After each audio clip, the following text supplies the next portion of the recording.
Magandang araw mga kamarites. Ayan nga, back to school na mga marites yung tindera.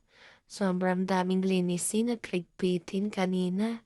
Bago nga kami naglagay ng mga paninda, naglinis muna kami ng tindahan.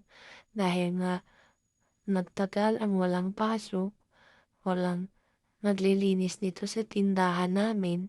Ayan, sobrang daming linisin kanina kaya naglinis muna kami bago kami naglagay ng mga paninda kasi kailangan maging malinis para marami ang bumili. Kasi pangit tignan kung madumi ang tindahan namin.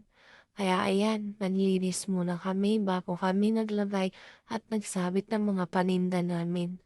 Ayun, kung mapapansin niyo nagsasabit na nga kami ng mga biskwit na ilagay na rin namin ang mga paninda naming ulam at donut. Hanggang doon na lamang ang aking video.